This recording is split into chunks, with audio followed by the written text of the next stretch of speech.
You once again push play on the Cognitive Fitness Coach podcast. So welcome where this is where we deep dive into science and the soul of peak human performance through mindfulness, breath work, movement, and nature. I'm your host, Cognitive Fitness Coach Chris Norris. I'm a veteran, I'm a meditation teacher, I'm a coach, I'm a master social worker, and I'm here to help you optimize your mental, emotional, and physical well-being. Today's guest is no stranger to anything I've just mentioned. And he is someone who has worked deeply with something that aligns with our mission here. His name is David Amerland, and he is the author of Built to Last: How to Get Stronger, Healthier, and Happier at Every Stage of Life. His approach emphasizes brain first fitness, emotional regulation, and sustainable, actionable change.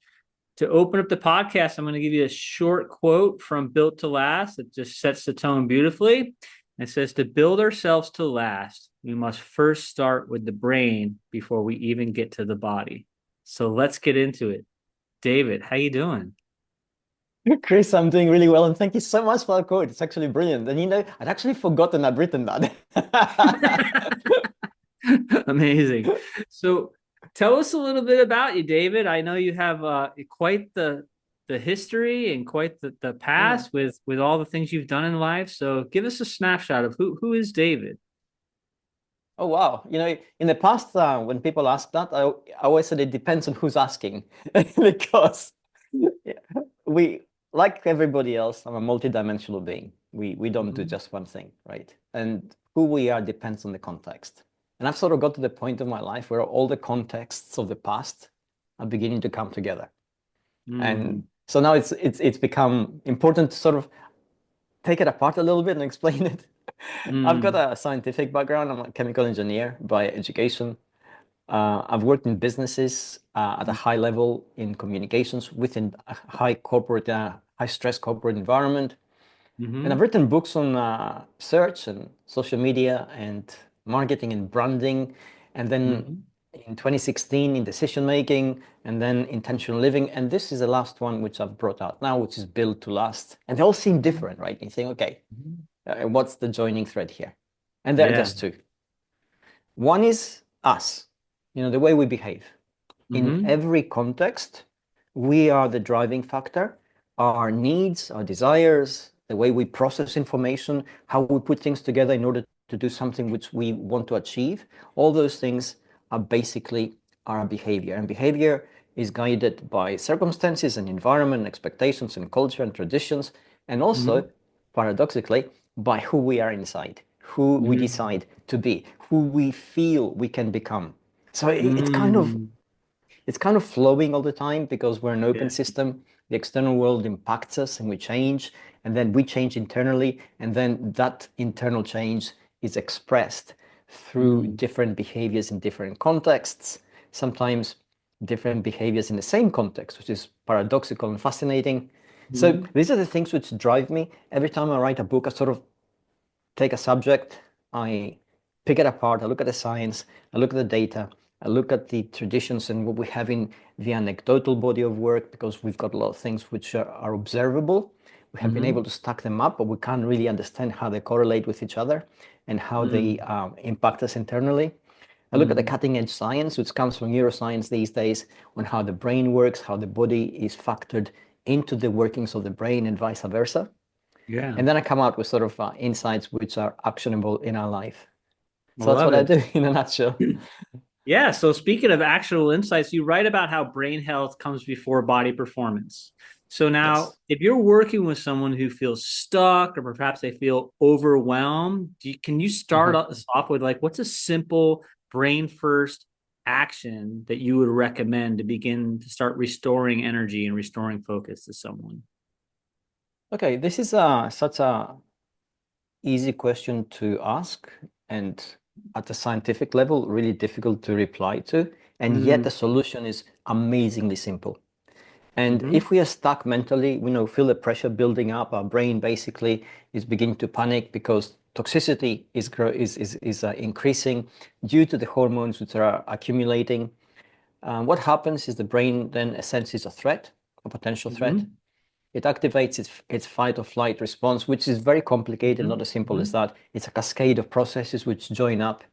The body tightens up. the higher centers of the brain, which we need to think clearly, now shut down because they are energetically expensive, and we can't afford to lose that amount of energy when we feel we need to act to meet a potential threat. Mm. And then suddenly we're stuck inside our own head. We feel anxiety, we feel panic, our body is tight, our blood pressure goes up, our cortisol levels spike, the way we process food changes. So we tend to actually put on weight even though we eat the same food, and this makes us feel bad. All those things Mm. happen. And here's how in a moment when we feel that pressure building up, how we can relieve it. Mm-hmm. We can relieve it by essentially taking a deep breath. Yeah. And breathing connects that the simple act of breathing, which we tend to overlook. And if we, Mm-hmm. in a state of panic and anxiety, we take short, shallow breaths, which also Yep. tell the body that, hey, there's a danger, you don't know what it is, you can't see it, you can't analyze it, you can't act to avoid it. Now you're Mm-hmm. stuck. Okay, Mm-hmm. take a really deep breath, hold it, exhale slowly, and that activates the parasympathetic system of the body, which is Mm-hmm. responsible for restoring homeostasis, bringing us back down to a more manageable level. Yes. But we know something amazing now. We know from fMRI studies and analysis Mm-hmm. that the moment we take a really deep breath, the brain stem at the very center of our brain moves by as much as 5 centimeters, which is staggering. That is And staggering. yeah, we have no nerve sensors in our brain. We can't actually feel that. But if we're stressed and we take a deep breath, we kind of Mm-hmm. feel something change inside us. And that's Mm-hmm. part of the pressure, the volumetric pressure in the brain, which is affected by the movement of the brainstem. Wow. We feel relieved. Yeah, no, it's magic, right? That simple thing. That's really cool. But in order to do that simple thing, to take the Mm-hmm. deep breath Mm-hmm. and basically begin to the process of unsticking, we Mm. need to be self-aware. And that in Mm-hmm. itself is really, really difficult because Mm-hmm. we need to essentially have developed ourselves, because it's not automatic, the processes which tell us, hey, you're feeling panicked, you're feeling stressed, you're feeling blocked. You Mm-hmm. cannot see what's in front of you because you can't analyze it. You haven't got access to the resources you need. So take a deep breath, the metaphorical half a step back, and Mm-hmm. re-examine everything. Feel your Mm-hmm. body calming down. And the Mm-hmm. moment you do that, this is what happens. The higher centers of the brain kick in.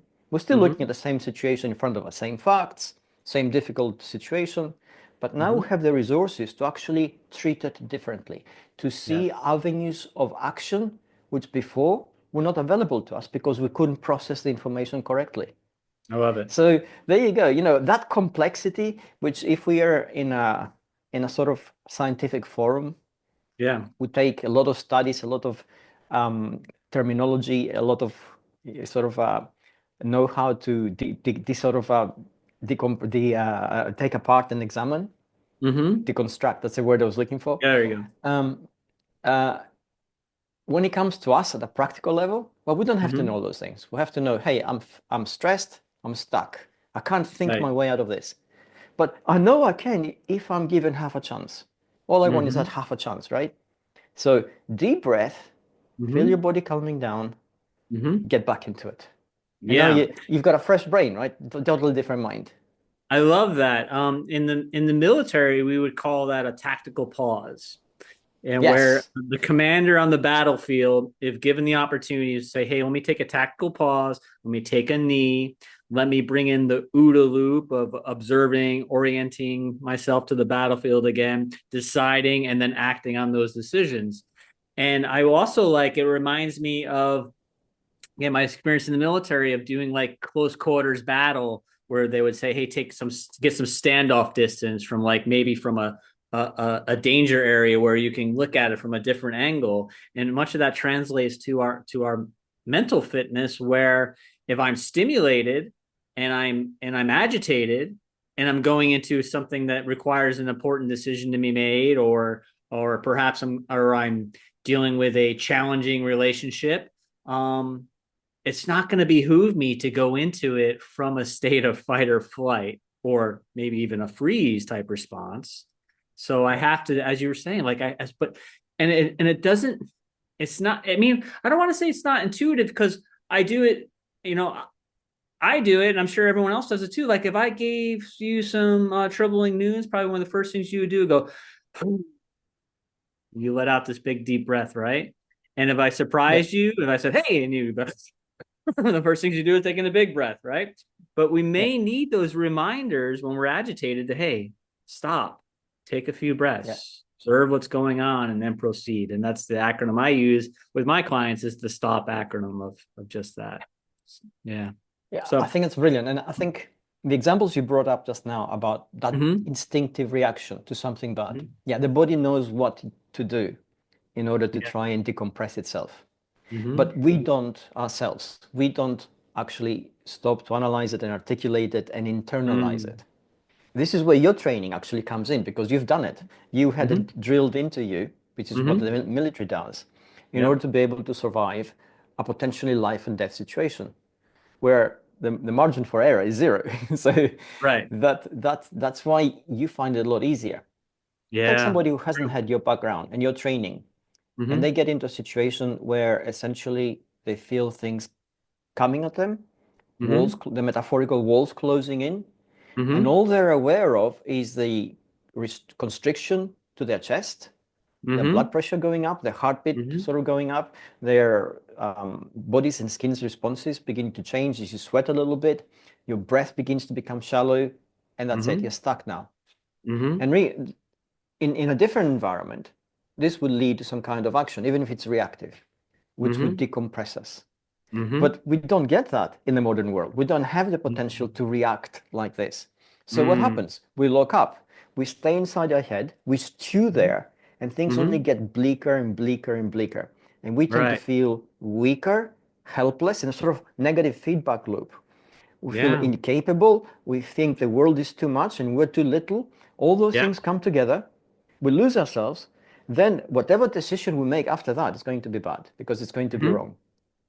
Right. Yeah. And as you're talking, like I'm imagining a polyvagal theory chart where it's like ramping up, ramping up, ramping up, ramping up. And then as you Yeah. talked about, we get into the top and we can actually get into a catonic freeze type response. And Yes. what does that Yeah. look like? I mean, in me, I know personally, like, what does that look like in me when I've been like stimulated, and perhaps I haven't been doing enough of decompression, is I go into this isolation. I don't want to talk to anybody. I don't want to answer phone calls. I don't want to answer text messages. I'm not returning emails. I just want to isolate in my house, and perhaps I'm low on energy. Maybe I haven't taken a shower. Maybe I haven't brushed my teeth. Maybe I don't want to get out of bed. You know, it looks like depression. And Yes. and it's important that we recognize that. And it's also important that we recognize that without shame and know that that's a natural response to being so stressed out that eventually you get into this state of like maybe it even looks like burnout in people, where they're in a It, freeze type response. yes. I'm glad you brought all this up because essentially in the modern world Mm-hmm. where we don't have many avenues for physical action, which would decompress us. We don't even Mm. have any preordained or pre sort of programmed Mm-hmm. avenues for physical movement, which would Mm-hmm. again help us decompress. We're Mm-hmm. usually stuck behind a screen, we're stuck on a desk, we're stuck in a working environment. And sometimes at home, we don't have the luxury or even the potential of just getting out and going for a walk because we don't usually do it. So we don't reach for it. Mm-hmm. So we face a crisis and things get really bleak inside us. We kind of mentally freeze and then we become depleted, as you said. Mm-hmm. And then because we can't stay in that state, the body basically feels neurotoxins building up, our internal organs begin to suffer, we begin to feel really bad. And then we do what is easy for us to do, which is self-harm. We self-medicate. We're gonna Yeah. reach for Yeah. alcohol. We're going to smoke. We're going to take some kind of psychoactive substance. We might Mm-hmm. overeat. The easiest psychoactive substance to Yeah. reach for is food. Yeah. The wrong type of food, right? So it's going to be fatty, Yeah. Yeah. Yeah. it's going to be salty, it's going to be sugary, and we're going to Mm-hmm. have all that Mm-hmm. inside us. And that will give us momentary relief, which is Mm-hmm. actually good for us. But in the Mm-hmm. long term, all these stopgap measures, the band-aids we apply, it's like Mm-hmm. 1,000 cuts. If you get one cut and you put a band-aid, you can say, okay. If you get 1,000 Mm-hmm. cuts and you put band-aids all over, well, it's definitely not okay. Your long-term future is not looking Yeah. rosy. Yeah. Yeah. So essentially, that's that's the things we tend to, and we see that in Mm-hmm. everyday life Mm-hmm. across the world, across different cultures. The situations are very similar in terms of the pressure they apply, the reactions, because neurobiologically we're all pretty much the same in how our body Mm-hmm. works. We tend to reach for the same kind of short-term solutions. We smoke, we drink, we do all Yeah. sorts of bad things. Yep. We And get the short-term relief with long-term detriment yes, versus yeah, the exactly. short-term uncomfortable things, which sometimes going out and doing a hard run, a hard workout can get a little uncomfortable, but it has long-term benefits. And what you're talking about is also it's kind of it is a tangent, but it reminds me of like you know the media and news and the bad news, and it's like everything's getting the stimulated, and then the next thing that comes on TV is a commercial with a Big Mac or a shiny car or Yes, something that's like looks like it's going to provide some temporary relief. it's And no I'm thinking like, coincidence, right? Yeah, that burger looks good, because yeah. I'm trying to Uh, find relief from being stimulated by all of the yes. terrible things I'm seeing on the I mean, TV. it's no coincidence that, Mm-hmm. it's not, I mean, it sounds like some sort of kind of collusion between the food industry and the news industry. It's not. I mean, the data organically leads us Mm-hmm. to that. The food industry will say, where do we find the greatest response to our ads during a bad news cycle, for instance? Oh, perfect. That's Mm-hmm. what we're going to advertise. They don't really tend to analyze that much why. They just Right. see the results and go for it. So Mm-hmm. organically, we sort of go towards practices Mm-hmm. because they are unexamined, Yeah. because there is no cohesive plan, we tend to Mm-hmm. go towards a chaotic but structured process, which is Yeah. essentially detrimental to our long-term health. And Yeah. the point you made without sort Mm-hmm. of articulating is that unless we structure things like you have, unless we Mm-hmm. start to internalize and say, okay, I'm going to go for a run. You mentioned a run. This is great. It's a Yeah. great way to change your psychoactive profile. It's a great Mm-hmm. way to alter your mood. It's a great way to decompress and relieve the pressure inside you. Mm-hmm. It's good for your body. It's good for your internal organs. It's good for your brain. It's Mm-hmm. good for you, period. But Mm-hmm. you have already structured it in your head as a possible avenue for you to deal with something. And unless you Right. have done that, it's not there automatically. Automatically, somebody Right. who feels under pressure, they feel depleted energetically, and now you tell them go for a run. I think, okay, that's more energy I need to expand. Yeah. And also, they Right. don't know how to run. They don't know where to run. Right. They don't know how long to run for, how fast Right. to run. What sort of Right. shoes do I need? Do I need special clothes? Do I need a special place? All Right. these Right. things now are obstacles, right? They're draining me. So if you tell me without helping me to structure it, you tell me, hey, you feel stressed? Go for a run. You're killing me Right. without Right. They're meaning like, to. my life's difficult enough. Now you want me to run Yes. for no good reason? Yes. Right. I was thinking while you were talking too, is like one of the biggest things I'm sure that people are reaching for nowadays when their nervous system gets a little dysregulated is this this right here, this rectangle that's Yes. never too far away from any of us at this point in time. Um, so, and I'm sure that has its own detrimental effects that I've been looking more and more into is the effects of smartphones and It's social a media it's a on our psyche. double-edged tool. Right? It's a double-edged Yeah. sword, right? Like Right. everything. If you're Mm-hmm. feeling really bad Mm-hmm. and you reach out and you have a social group across the world, so Yeah. they're, not there physically with you, but they're Yeah. there if you need them. You Yeah. can help. You can help your mental health. You can Absolutely. help you understand and gain perspective. You can share things and feel the burden inside you ease off. If Mm-hmm. you happen to access positive stuff like a self-help talk, Yeah. something which will help you deal with your situation, that actually can help. Mm-hmm. If you, again, you need to consciously put those things in place. Yes. If you don't and just unconsciously reach for your phone, inevitably the things which you'll see will only feed into the darkness inside you, Mm-hmm. and Mm-hmm. you'll Mm-hmm. feel worse, and Right. you'll Yeah. forget a little bit your trouble, but you'll also feel the world is a dark place and hope is Yeah. lost. Yeah. And I think that's a really, I mean, the word that's coming up in my head as you're speaking is intentional, using it with intention of Yeah. what am I searching for? And am I actually getting it? And if I'm not getting it, folks want to bring, oh, it's the algorithm, it's the algorithm, it's the algorithm. It's like you actually create the algorithm. You create your own Yes. algorithms. So if you're reacting and you're commenting and you're sharing on things that are outrageous and stimulating in the wrong ways, they're stimulating this one of the big emotions of disgust, right? That then your content is going to look like that, you know. But Mm. if you reset your stuff, which is you go ahead and you say, hey, not interested, not interested, not interested, not interested, and then intentionally search for things that you are wanting to cultivate more of in your life, like I don't know, meditation, breath work, brain health, and then like and comment and follow and share on those things, then your algorithm changes and it will change rather quickly.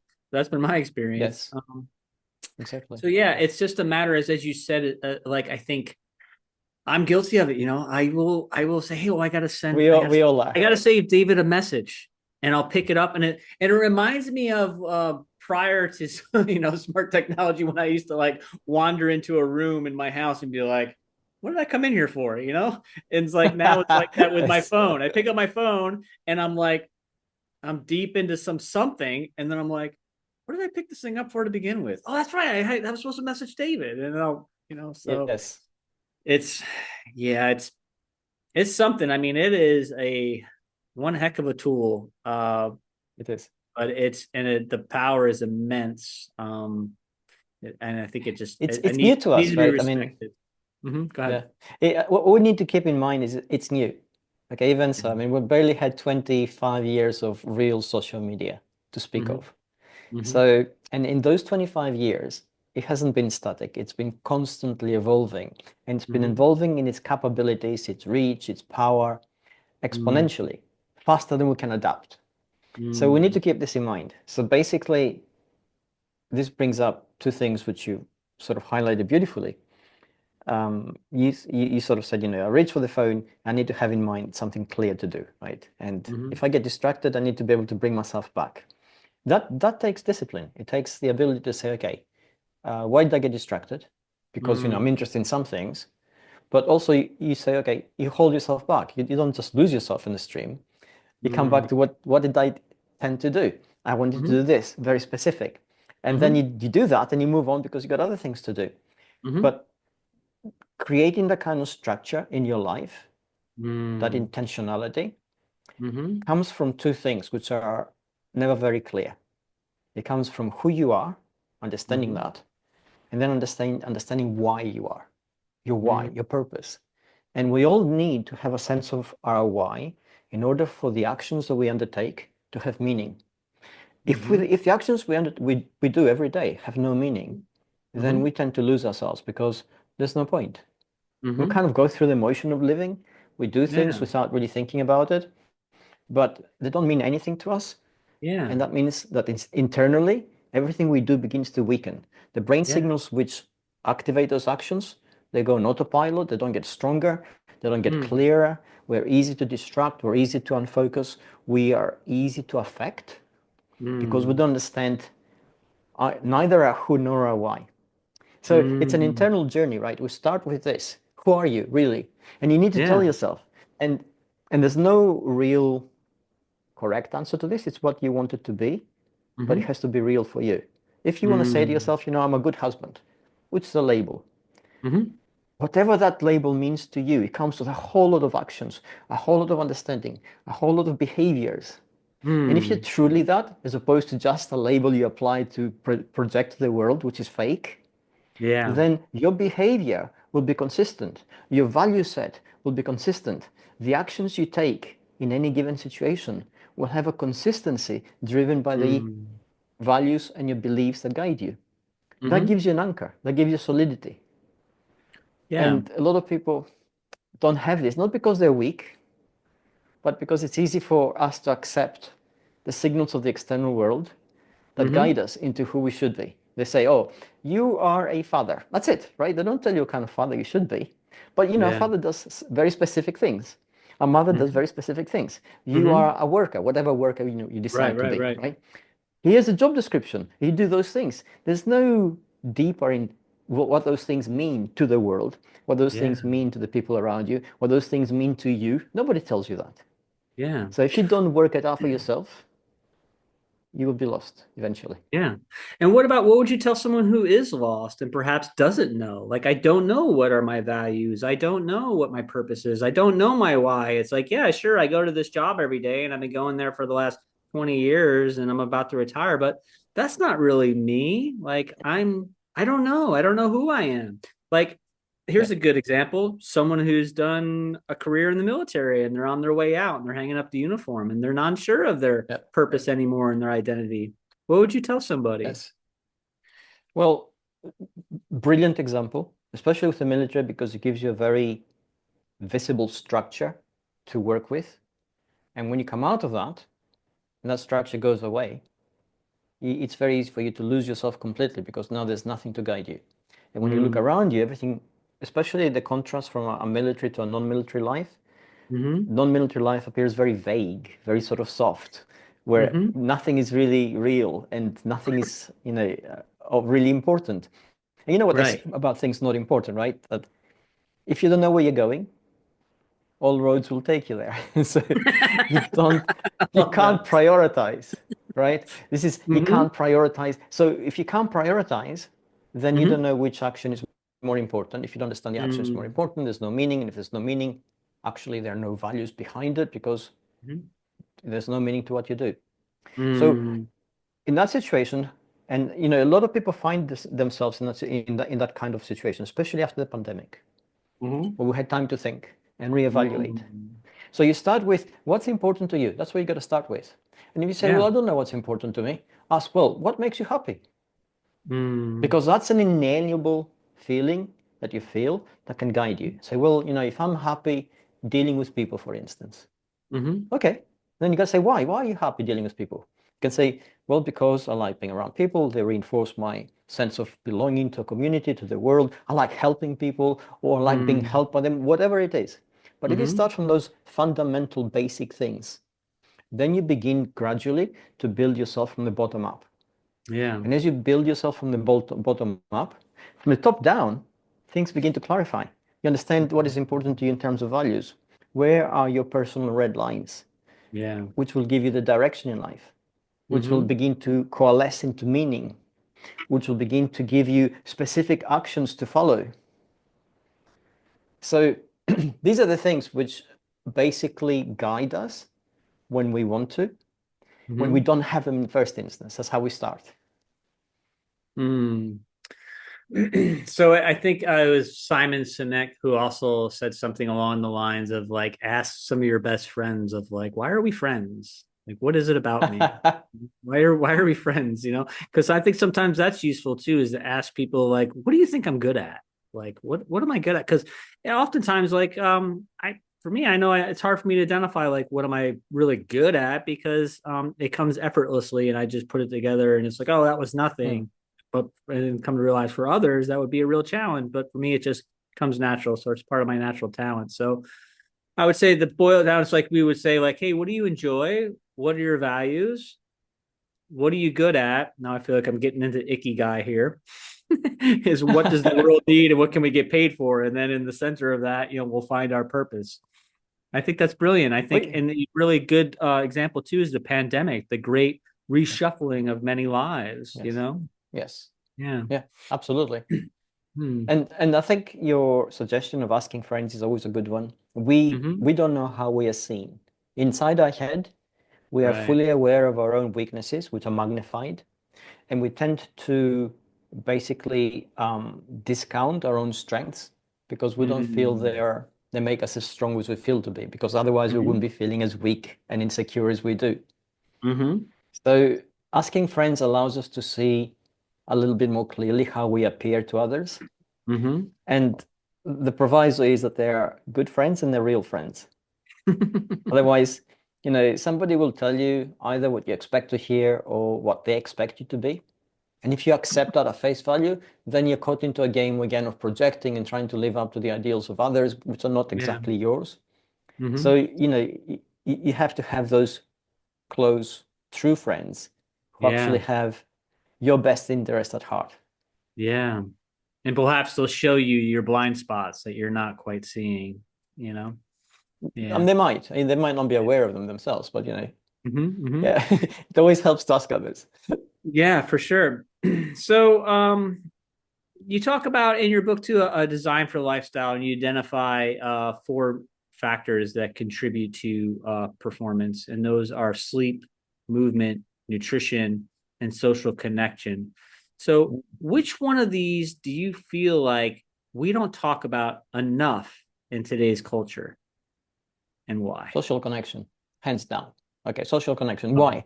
Because when we talk about fitness, we make two mistakes. The first thing is we discount the brain completely because we don't see it.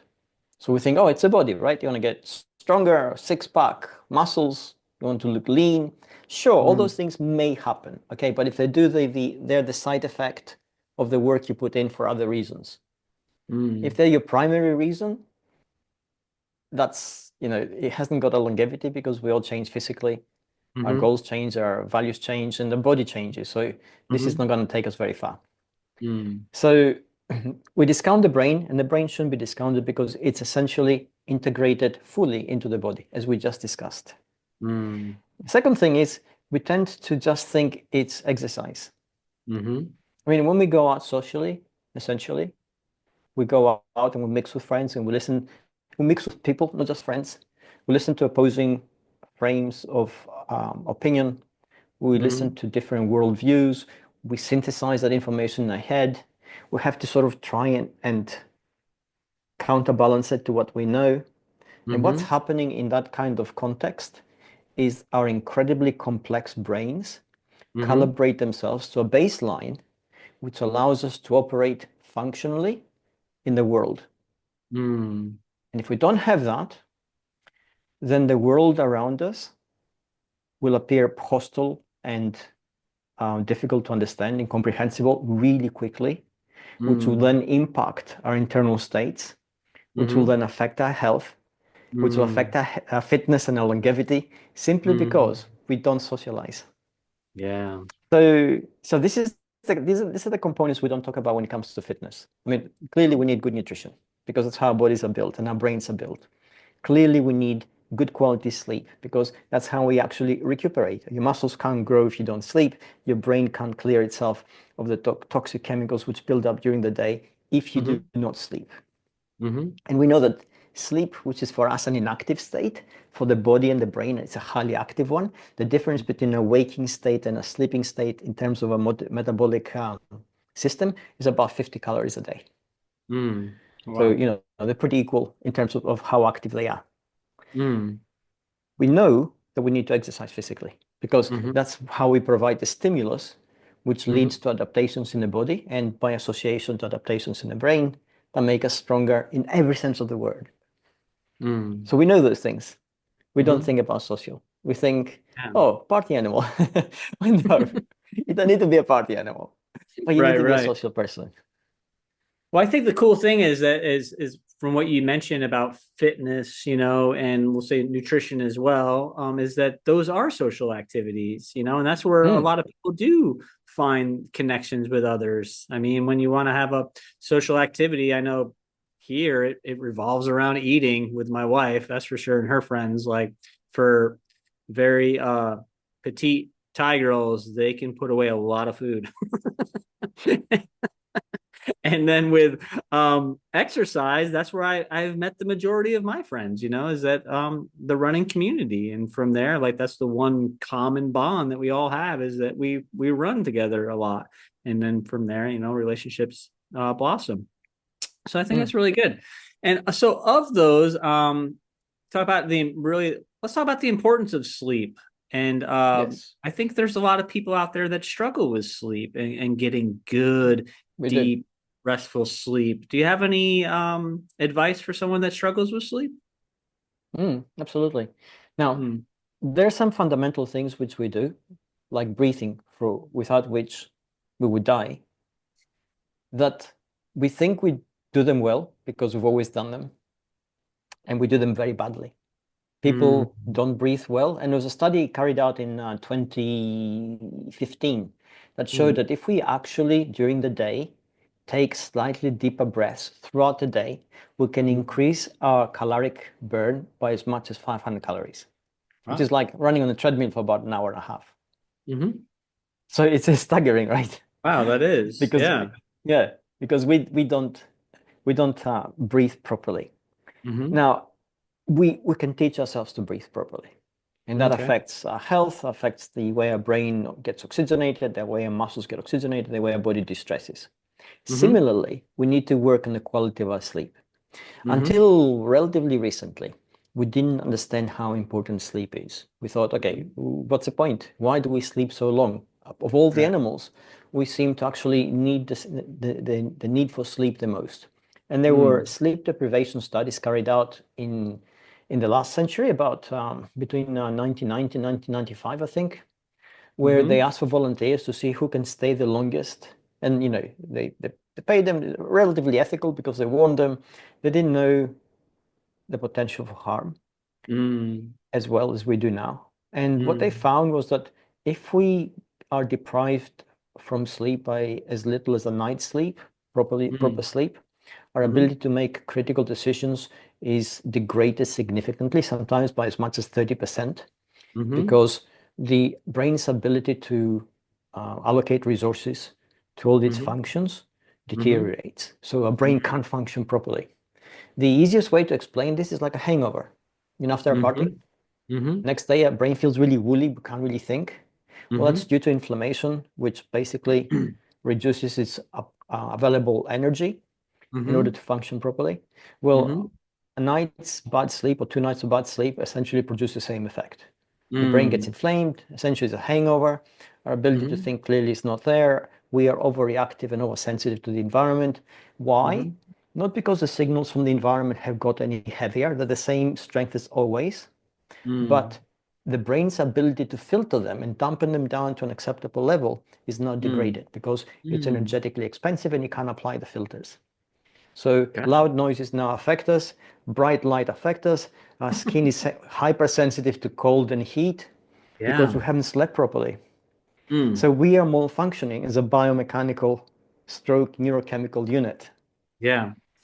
So I how do can't help we, but how do, think about my past. Like when you're talking about all this and lack of sleep and such, I'm like, boy, when I was in the military, we went oh, some periods of time without proper yes, sleep, in combat yes, operation and yep, during training cycles too.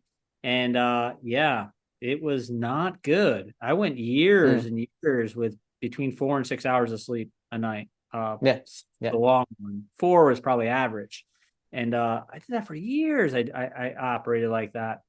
And then I also can't help but think about these ultra endurance events that I've taken part in, and some of the things I've read and heard about with some of these ultra runners that go like, well, I just had a guy on the podcast. You probably saw it on yeah, yeah, I Instagram did, yeah, with it, and Andrew Main, and his plan is when the gun goes off at the start line, he's going to go 36 hours without rest and be moving the entire time.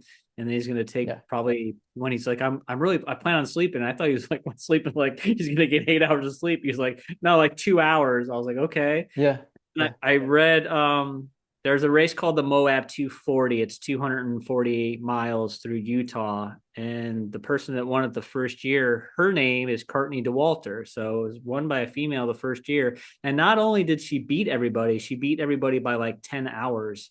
And she talked whoa, about taking a 20-minute nap. She rested twice. She slept twice during the whole entire 240 miles. She took a 20-minute nap and she came out of that. And then she told her pacer, because she had like a person that was well rested with her, kind of like the brains of the operation. And she was just moving, keeping her on track. And she told her pacer, I'm going to lay down on the trail and just let me sleep for 1 minute. Just want to take 1 minute. And then she came out of that 1 minute nap and she felt completely rejuvenated. And she was mm, upset with her pacer. She thought that, hey, mm, you must have let me sleep for hours. How long have I been out? He's like, 1 minute. yep, And she was so like, that's amazing to me. Like, how does that work? Is there any plausible explanation of how a one yeah, minute nap could rejuvenate someone like that? What do you think yeah, about there that? is. Yeah. Okay. We talk about sleep and we think that all sleep is the same, that we all need about 8 hours of sleep. And more or less, as a general guideline, you should try to get between 7 and 8 hours sleep a night. Mm-hmm. But all the sleep hours are not the same quality. Mm. For the brain in particular, we need to go into what is called deep sleep. That's when Mhm. essentially the process is, what happens in deep sleep is, and we've seen it again in fMRI studies where they've studied sleeping brains. The Mhm. brain itself comes almost apart. Specific channels and pathways open up and clear fluid rushes through them. And that fluid basically washes away all the byproducts of the brain's neurochemical activity and Mm. reduces toxicity and rejuvenates it. A rejuvenated brain is exactly that. It's like resetting its chemical balance. Wow. And if we are really tired, I mean, you mentioned the military again, there have been studies Yeah. done on that, particularly with special forces, because they have to do Mhm. incredible things on very little sleep and perform to a really high standard. Yeah. And what they found is that without really meaning to, those people have found it easy to fall asleep Mhm. and get maybe an hour sleep or 20 minutes sleep wherever they can. And when they Mhm. do that, their brain and body essentially bypass the usual sleep cycle and go straight into deep Gotcha. sleep. Wow. So then it's a rejuvenating sleep. So this is what happened to her. Her body's under duress. Mhm. She needs to sleep. Her brain is now affected. The brain knows that it hasn't got time to sleep properly because it's running. Mhm. So there's no going through the same sort of sleep cycle, which would help the body recover. Mhm. The key for the brain to be okay, because if that gives up, then everything crumbles. Mhm. So it goes straight into deep sleep. It does deep sleep for a minute. It Mhm. actually resets partially its Mm. chemical state. So it Mhm. reaches almost back to the baseline and you Mhm. feel refreshed and rejuvenated, even though it's been that little. So we're fascinating Yeah, constructs. that is. That's fascinating. You talked about breathing being so important as well. Are you a big advocate? Have you heard of mouth taping? Have you ever done mouth taping with sleep? Yeah, Taping I the mean, mouth I used to lips propped open? I between 1991 and 2000, I competed at a national and international stage in Taekwondo. Anybody Mm-hmm. who does any kind of competition at a high level knows Mm. that the mindset you have will lead you to try anything apart from taking illegal substances, Of because you want course. to give yourself the opportunity to win, right? So you want to Mm-hmm. increase your VO2 max, you want to, you go and train at altitude, you do hikes, you do all sorts of things, Mm-hmm. including that, right? Yeah. So um, the theory behind it is relatively solid as far as Mm-hmm. theories go. Mm-hmm. Sure, if you restrict, it's the same thing with, restricting your um, if you're going for a run on a hot day, Yeah. partially dehydrated. Oh, So you're partially dehydrated on a hot day, you're doing a run, the temperature is hot around you, and now you've put your body under tremendous stress. The idea behind it is that it makes you more heat efficient, right. because if you can do Adaptation. that on, yeah, exactly. So you're Mm-hmm. driving those adaptations. Mm. The theory is solid. The results are mixed. Some people Mm. respond to that and Mm-hmm. they're fine. Some people Mm-hmm. show zero improvement, and some people actually show go the other way. And, Mm. and and the reason for this, essentially, at a cellular level, we're all fundamentally different. Our Mm-hmm. history is different, our DNA is definitely different. But what's more important is that the epigenetic changes which we seek to make through this kind Mm. of stress have to Mm. build on previous epigenetic changes which may not be there. Mm. Some people will be fine and they'll benefit from this, thinking, okay, it made me aerobically fitter for the same amount of work. So Mm-hmm. basically, I've gained more for less. Mm. Other people will be so stressed that their body will basically shut down and they'll find that it doesn't help them very much. And Yeah. and some people also, zero difference. And that's important to remember. Again, coming back from your book, you talked about, hey, like it's important to remember that exercise is stress. Because I Yes. hear folks like, hey, I'm so stressed out, and then they're like, I'm going to go for a 40-mile run in the mountains because it's really hot out and so on and so forth. And I'm like, you might want to recover a little bit from the stress you're already under Yes. before you take I on think more stress. It may not work uh, out for you. yes, I think it's important to highlight this. Mm-hmm. If we engage in physical activity that's high pressure, high stress, as a coping mechanism for the already existing stress that we encounter, Mm. we are essentially no different to those who reach for a psychoactive substance or Mm-hmm. an abusive substance. Mm-hmm. We decompress momentarily. In the short term, we may have some potentially beneficial physical adaptations, but Mm-hmm. because we are abusing our body, because that's what it is, as opposed to using it, Mm-hmm. we run the risk of injuring ourselves. And here's the really bad thing about it. When that Mm. happens and we can't do what we normally do, we crumble because now we don't have recourse to Right. the uh, to the coping mechanism we'd actually put in place. So Yeah. we need to be careful. I mean, exercise is amazing. It helps us. It's an interventionary Mm-hmm. action that Mm-hmm. allows the external world to basically change our internal states. Mm-hmm. I think it's magical, but at the same time, we shouldn't abuse it because we have that potential. Yeah, for sure. I think like anything, it can be done to an extreme, especially if you come from some type of traumatic background and you're using it as a coping mechanism. Even though it's healthy, we can do it to a level of maladaptation, maladaptive coping Yes. mechanism. And Yeah, as you said, exactly. like, and then what happens is if that's what I'm falling back on, like if I'm the person who says running is my therapy, and then you sprain your ankle and now you're crumbling under the weight of perhaps other challenges that need to be Yeah. addressed. So I'm not a big fan of running as my therapy. Therapy is my therapy, and then running Yes. is something I do on the side to keep me fit. And I also, I mean, I enjoy it. But I've been there. I've done that. I in 20, let's say it was 2019. I was just running way too much and I was using it for validation and using it to deal with things that were weighing on my heart and on my mind. And then I blew my back out. I got a 9 millimeter Okay. herniated disc in my L4 L5 and Okay. I wasn't going to be running anymore. And even though I tried, I mean that's how much it had on me, the dysfunctions. I still tried. I was still gonna thinking in my head, oh, I'll just give it a couple weeks and I'll be fine. And that didn't happen. I thought I was going to line up No, for a no.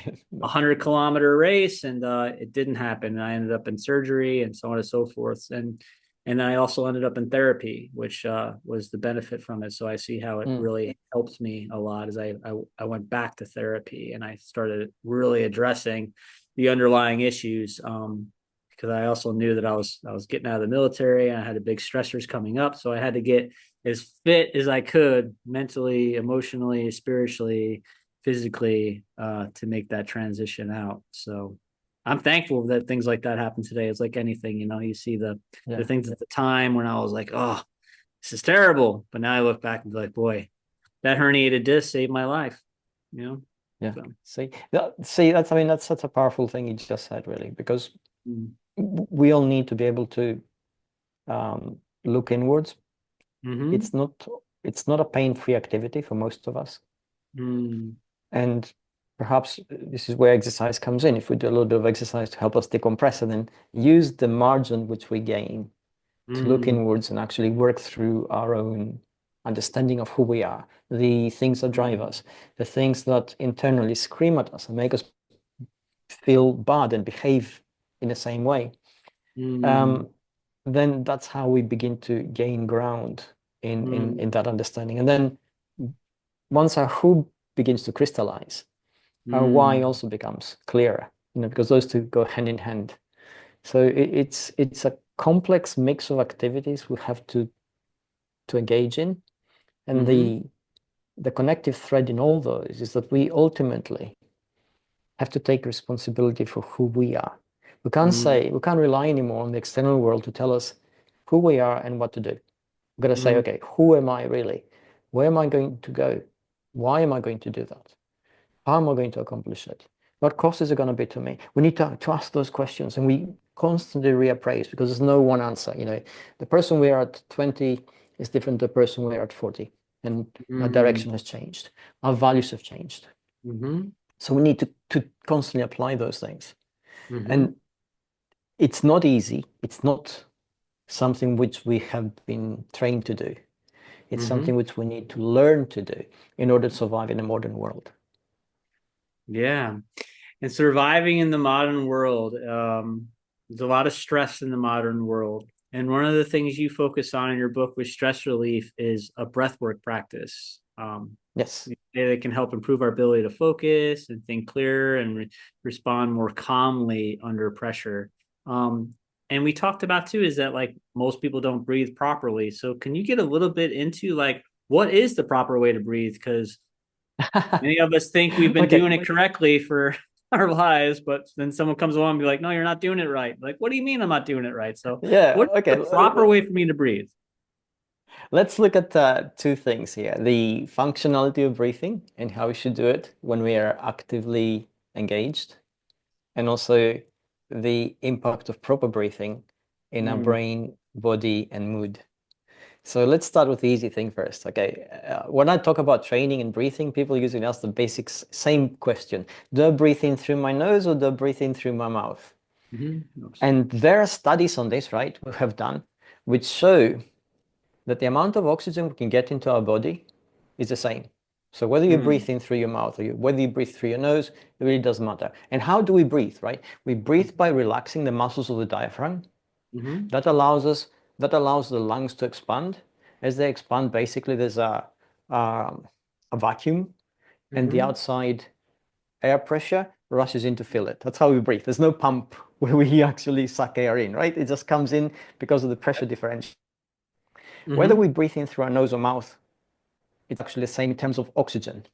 Yes. It's not, however, the same in terms of what happens. If we breathe in through our nose, there are a couple of different things which take place. First of all, the nasal passages warm up the air, the outside air, so it reaches the lungs at a specific temperature. Mm-hmm. Secondly, there is a nitrate response in the lungs Mm-hmm. that if we breathe in through our nose, allows the body to use up more oxygen from that breath than if we had breathed it in through the mouth. So Mm-hmm. if we go through the mouth, the same amount of air reaches the lungs, but not the Mm-hmm. same amount of oxygen is utilized. So we tend to be a little bit under-oxygenated if we Mm-hmm. breathe in through the mouth than if we Mm-hmm. breathe in through the nose. And we can Mm-hmm. spot this. If we engage in mouth breathing while we exercise, we're Yeah. going to be out of breath a lot sooner than if we Mm-hmm. engage in nose breathing. Mm-hmm. So if we we have two openings, mouth and nose, it gives us three different combinations, right? You breathe in and out through the nose, in and out through the mouth, four different combinations, sorry. In through the nose, out through the mouth, Yep. and then in through the mouth, out through the nose, right? That's four. Yes. I never thought of doing that Okay. one. Yeah, That's well, the first. exactly. Okay, the last one we can discount. Why? Okay, immediately. Why? Because if we breathe in through the mouth and out through the nose, Yep. energetically, right? Because the nose is slightly smaller opening when we exhale. Yep. So to push the same amount of air through that opening, the diaphragm muscles have to tense up a little bit more to expel Mm-hmm. it. So energetically, it's a tiny little bit higher. It's more Yeah. tiring. So if we Yes. just sit here for about 2 minutes and we breathe in through the nose, sorry, through the mouth and out through the nose, we're going to get tired, right? We can't do it. Yeah. It's Yeah. unnatural. Yes. Okay. I So really, that we can discount. that was definitely worth the price of admission because I'm thinking to myself, like, this is going to make me stand out as a breathwork instructor. It's the day I'm like, all right, everybody, we're going to breathe in through our mouths and out our nose. And everyone's going to go, don't you mean the other way, Chris? Like, no, no, no, no, no, no. David, and this is how we're going to do it. We're going to be working hard today. Yeah. So, we've been designed to be efficient machines, to basically use as little energy as possible in everything we do. Mm-hmm. So the most efficient way of breathing is in through the nose, Mm-hmm. out through the mouth. Okay, it Mm-hmm. feels natural to us. The only thing that can happen sometimes, our mouth can dry out. If Mm-hmm. we stick our tongue to the top of our mouth, we activate the salivary muscles, salivary glands, and that basically gets rid of it. So technically, the best way to breathe is that way. Mm-hmm. And how we allocate our breath, because in the beginning it's not natural. Every time the body tenses up, we tend to exhale. Every time it relaxes, we tend to inhale. So Mm-hmm. it's unnatural to try and kick a ball, throw a punch, or perform a complex jump while Mm-hmm. breathing in. Your muscles begin to relax. Mm-hmm. Your focus, your body's ability to connect the kinetic chain of muscles which Yeah. generate enough power to allow you to perform something, is going to be compromised, and you're not going to do what you want. So you soon learn that if you're doing something explosive, you're doing something active physically, which requires tension, you exhale, Yeah. and then in the in-between movements, you inhale. So Mm-hmm. that sort of takes care of that. Mm-hmm. Let's go to the effect now of breathing when we don't move so much. We're sitting at our desk, we're dealing with a Mm-hmm. crisis, and it's a real crisis for us. And we Mm-hmm. panic, and we say, okay, Mm-hmm. how do we deal with that? Because, I can't get up, I can't move, I got to sit at my desk, and there's something Mm-hmm. which is blocking me, it's making my brain shut down. I really need my brain to think my way through this. Okay, this is how we breathe. In the Mm-hmm. very first instance, depending um, on the level of stress that we feel, we Mm-hmm. take what is called a double breath, or usually called double sigh. So we Okay. take one deep breath, like we're sighing, Yep. and as our lungs are full, we take a little bit more, Yeah. and that completely relaxes us. Yeah, Yeah. it has Yeah. the effect of immediately dampening down all the signals, all the stress signals the brain feels, because the Yeah. parasympathetic system really kicks in and begins Mm-hmm. to bring the body back to baseline. And Mm-hmm. as we feel ourselves calming down, now we just take even deep breaths. Mm-hmm. We don't need to, because that's not conducive. It's not conducive to relaxing. But even deep breaths allows us then to calm ourselves down, to feel in Mm-hmm. control. And usually, if we feel in control, we're in control of our emotional regulation. We're in control of how we react to what we're seeing, which then Mm-hmm. allows us to control the situation we have in front of us. So Mm-hmm. these are the fundamentally, Yeah. universally best ways to do these things. And what about diaphragmatic breaths? Is that something you're supporting? Like, is talking about using the diaphragm to breathe? That's Yes. something I pass on to my clients. I think anything which brings awareness to how the body works and Mm-hmm. how it utilizes the different aspects of its functionality, including Mm-hmm. how we expand our diaphragm, we take in as much breath as well. We're totally aware of how this breath comes into our body. That's Mm. beneficial. Mm. The the only thing is that this has to be worked on. It's not as Yeah. easy as the things we explained. If we want to Right. go deeper, Mm-hmm. definitely. We work on this, but it's a conscious act. We are building a skill set to help us, and we need to actively engage in that. Mm-hmm. Yeah, because and it's hard to it takes time to develop that body awareness. As I've had Yes. clients Yeah. say, he's like, I'm not sure if am I pushing out my stomach? Am I really using my diaphragm? Am I actually Yes. pulling down my diaphragm? So I like to Yes. use like a visualization. I also support like, hey, put a hand on the chest, put a hand on the belly. And then I like to really imagine myself pulling that air down. And the visualization I use is like an anchor dropping down into my body and Yes. pulling air into my body. And I'm imagining myself breathing down into my stomach and down into my diaphragm and imagining the muscle of the diaphragm coming down and then it relaxes and coming down and relaxes. Um, Yeah. and it's not, yeah, it doesn't like, even though it's a very natural movement, it takes time to develop that awareness and develop that skill set. And for me, as I practice breath work every single morning. And now I find that throughout the day, when I bring awareness to my body, I'm breathing with my diaphragm much more than I am breathing with my chest or my shoulders, like Yes. nothing that's Yeah. moving. Yeah. And that's helping to stimulate, I believe, the vagus nerve and keep me in a state of rest and digest where I can make better decisions. You can function better. Yeah, absolutely. But see, this is a structured approach. You worked on that. It's a skill Yeah. set you acquired for yourself. Mm-hmm. And that is brilliant. It's part of the intentionality of life where you say, okay, Mm-hmm. I need to have this skill set in order to deal with whatever I have to deal with. Yeah. We have to consciously subscribe to that kind of action. It just doesn't happen. Yes. Right. And part of that too is another practice of mine that perhaps we could speak a little bit about is mindfulness meditation. And I usually now I'm doing that after my breathwork practices. Breathwork kind of in my mind, it like almost like addresses the body and gets the Mm. body relaxed down. And then I usually do that on the floor and then I come up and then I'm in a seated position. I'm actually on my meditation cushion right now as I'm talking to you. Um, and I sit upright but not uptight for my meditation practice. And that's something that has changed throughout the years. But I've been having a daily meditation practice for about a decade, and it's one of the things that, boy, I tell you, it changed my life. I mean, Yeah. I was in, again, I was in therapy. I've been in a lot of therapy, but I was in therapy, and I was actually doing couples therapy with with my wife, and the counselor at the end of the session pushed across this pamphlet across the desk and said, "I think you might want to check this out."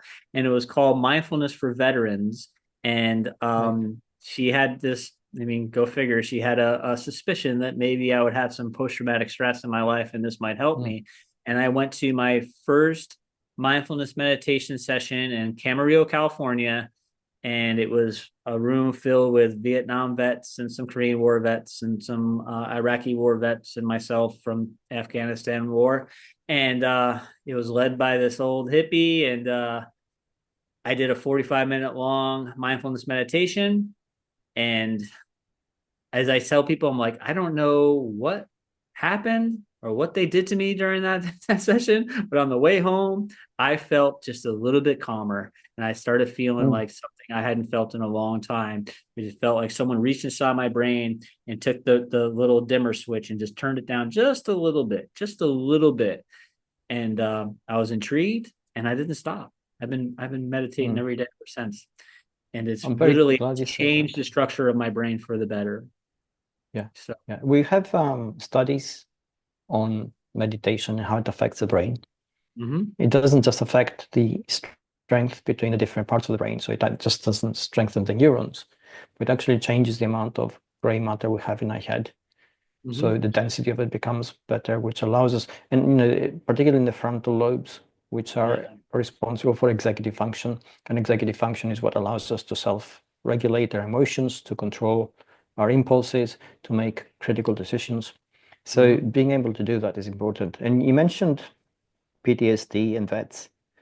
Mm-hmm. And it's a fact that any person who goes into a hot zone in a Mm-hmm. combat scenario is going to experience such stresses from the environment, and they will adapt to those stressors in order to survive. Mm-hmm. But as a result, their brain structures are going to be slightly different. Mm-hmm. And the easiest way to understand PTSD, which is essentially brain trauma, is that the Mm-hmm. brain has experienced something so traumatic in terms of what it has had to do or seen, or Mm-hmm. any combination of those things, that it forgets what it is. It just blanks it out. Mm-hmm. But it doesn't forget the cause of it. And when something which is similar to what it experienced is encountered in the real world, like whether it's a small stressor or a noise or a Yes. Yeah. situation or whatever, what it activates is not a memory that happened because that is too traumatic to remember, but the response to that memory. So Mm-hmm. then we are activated in the same way that we would be in a battle zone. We're Mm-hmm. not in a battle zone. Suddenly behavior is off. We feel off kilter. We feel that we don't understand the world around us because we shouldn't be behaving like this. We shouldn't be feeling that way. Mm-hmm. And healing that brain is absolutely fundamental and necessary. And Mm-hmm. kudos to you, you did it. I don't think vets ever get enough help there. I don't think there's ever a very clear understanding from society and from governmental organizations what Yeah. they've actually gone through.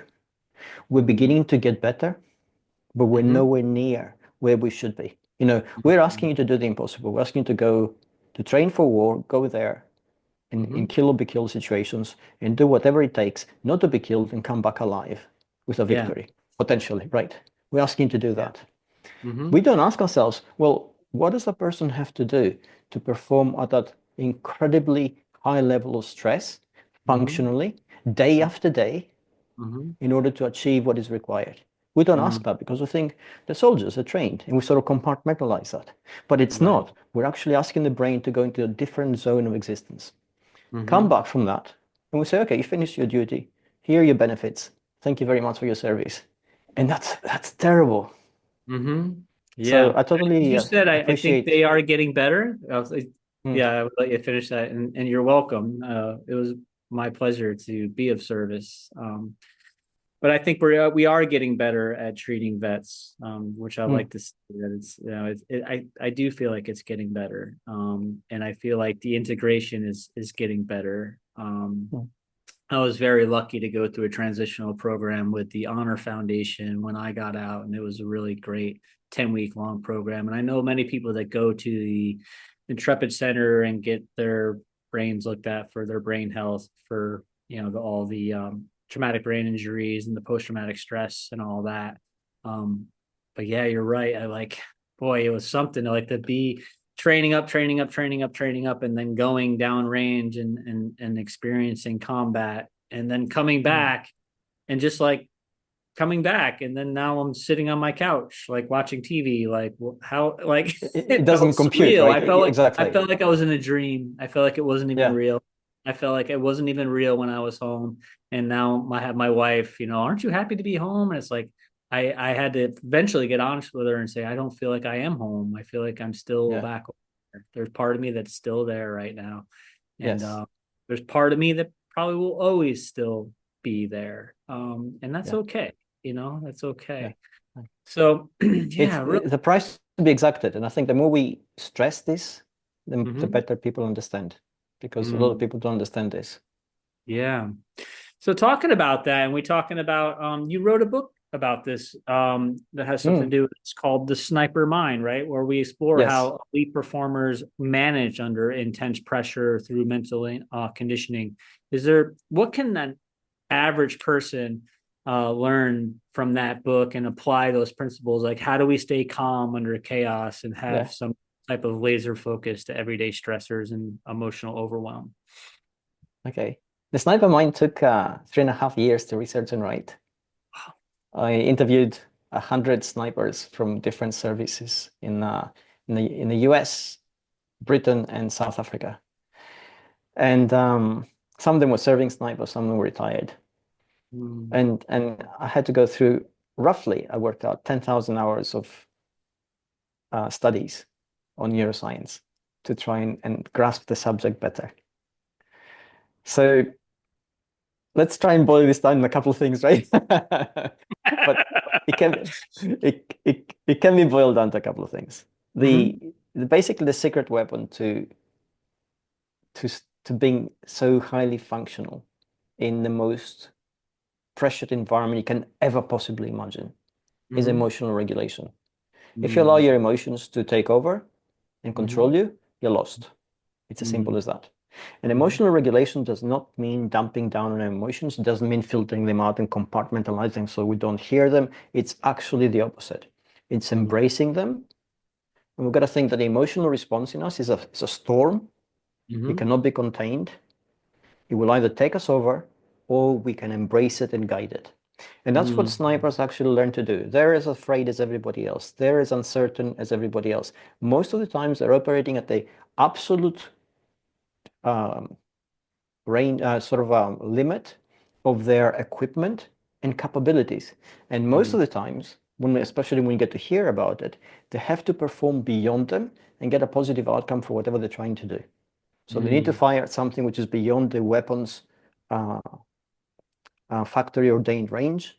They need mm-hmm, to themselves do the impossible to, mm, get a shot where the brain and the body can barely see the target and still hit mm, it.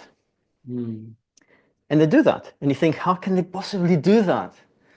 Well, right. this is how they do it. Essentially, if we channel our emotions, if we embrace them, accept them, guide them, so they don't take us over, then our understanding of the criticality of the situation allows the brain to really step up and go to Mm, another level.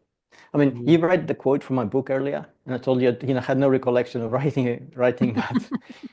Writing a book in any kind of takes your brain to another level.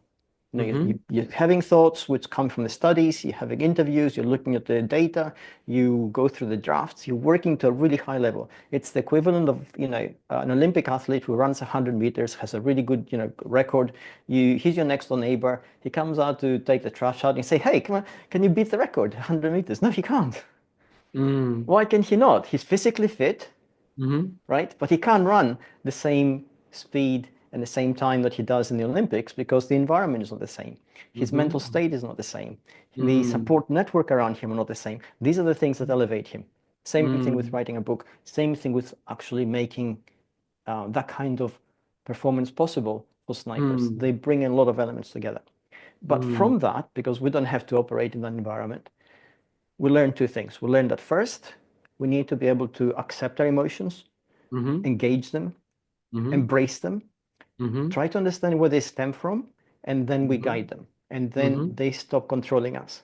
So if we do that, we're in a better position to deal with any kind of criticality which we face in front of us. You know, whether it's a crisis or a complex situation we need to analyze, or a number of problems we need to sort of juggle in the air and make a decision, whatever it is. Second thing is at some point, it doesn't matter where the point is, it will always come, you're going to basically be exhausted, and you still need to perform. You can't say, oh, I'm tired now, I'm taking my gun, I'm going home. Right. You can't do that. I'm out. Okay. And I'll come back Yeah, tomorrow. exactly, you can't do that. And this is what snipers do. They basically disengage momentarily. They tend, you know, if you look through a scope, and they look through a scope with both eyes open, right? So they don't shut one eye. And at some point, the processing mechanism for the brain uses up all the neurochemicals it has, and the picture that they see through the scope begins to get blurry. So it's blurry because not because their eyes not functioning, but the neurochemicals are not there. The information that's being fed through the scope is not processed properly. The brain is tired. They can't basically cope, and they can't really see the target clearly. And this is what they do. They look away from the scope. They'll touch the ground. They have touch, smell, breathe. Okay. So they touch, they feel that, look around, take a deep breath, smell the air, and all that does essentially, it activates all those other senses of the body, which up to that point in time they hadn't realized, but they put on hold. So now by activating those senses, we recalibrate the brain. We give it a chance to replenish the neurochemical balance that it had depleted. Yeah. So the same thing happens for us. You know, we are drained by something. You know, we have bills we can't pay, something needs done, you know, all these things, crisis after crisis after crisis, on a single day. Okay, we are exhausted, we're depleted, we have decision fatigue right now, we can't actually think about anything. Take a break, go out, touch the grass, look around, look at the sky, and then you feel that you're alive, right? It doesn't matter how bad the day is, you're alive. You go back inside the house, and now you're dealing with everything with a different spirit.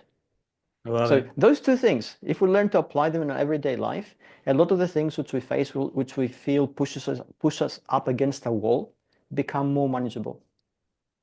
Wow. I love it, David. It's really great. This is wonderful. I just recorded a podcast yesterday, and another brilliant mind has talked about the same things of talking about of getting outside and looking around and looking up and like touching the ground and realizing, you know, that we're, you know, what we're part of, and this grounding exercise. I'm really going to take this stuff on board, and I hope the listeners do as well. It's been a pleasure listening to you, man. You're amazing. Well, thank you. You really are amazing. I appreciate this. Yeah, for sure. I don't feel amazing. I just feel blessed. I've come to talk to all these people. You know, as a writer, essentially, I'm a filter. I come across many, many things and I bring them together. And I just feel blessed being able to do that. Yeah. And all the things that you're bringing together across all of your work. And this is going to be another easy for me to say question and difficult to answer. There's a theme developing here. If you could just take your entire life's work, right, and boil it down to one core principle, what continues to return that ties everything together for you? What is the golden thread? That's actually easy to answer, and it's difficult to do. Okay, whether we're talking about life or ourselves or health or business, it doesn't matter what it is. If we don't understand our who, then working out our why is impossible, which means that then the direction which we're heading towards is not guided by us, it's guided by circumstances. We are being run instead of running ourselves. So our who is absolutely key. You know, you got to say who you are. And like I said, this is going to evolve. You know, we're not cast in stone. Memories change, our knowledge changes, our experience accumulates, gives us different perspective. The who is a constantly evolving process. We ourselves are a process. But that process is different. We always need to understand it. If we understand our who, then our why becomes clearer. We have mental clarity, we have moral clarity. If we, you know, decisions we make and the values we apply, we have an easier ability to choose a direction from the available choices because they're not always equally available. And Mm, then our path in life is more fulfilling, more satisfying, less damaging to others, less damaging to ourselves. So love all it. these things are massive benefits of that. And we just need to do the work to say, who am I really? Understand myself. What Hmm. drives me? Why do I feel that way in certain contexts? Why do I Yeah. feel this way in those other contexts? And Yeah. that's the connective thread in everything. If you know who you are and you know your why, you can make it through any how, I guess, of how Yes. it's going Yeah. to get Yeah. done. Well, exactly. Yeah. The how is going to be different, right? Depending on who Yeah. you are, what means are available to you, and what choices you face. So It's the how is amazing. going to be different. Last question. I end the podcast with this every time. It's called the Okay. billboard question. And you really kind of answer it in a way, but I don't know. Who knows? Maybe it'll be completely different. But let's say you have a Yeah. billboard that a billion people are going to Yes. see this billboard. What is it going to Yes. say on that billboard? It could be a quote from you, it could be a quote from somebody else, it can even be a picture and words. But what's going to be on your billboard? I'd put two words there. Find yourself. I love it. Love it. Find yourself. It's amazing, dude. David, this has been a Thank you. truly powerful conversation. Your Thank you. work affirms what we believe on this podcast, and that is cognitive fitness is the foundation for a sustainable well being, and that small daily choices can change everything. So, to our listeners, if this episode resonated with you, share it with a friend. Let it be the spark that helps someone pause to breathe and rebuild from the inside out. You can find out more of David's work and grab a copy of Built to Last. That will be linked in the show notes. Until next time, I'm the cognitive fitness coach, Chris Norris, reminding you to train your mind, train your body, and keep building a life that lasts. Thank you so much, David. It's been a pleasure, man. Thank you so much. Thank you for having me here.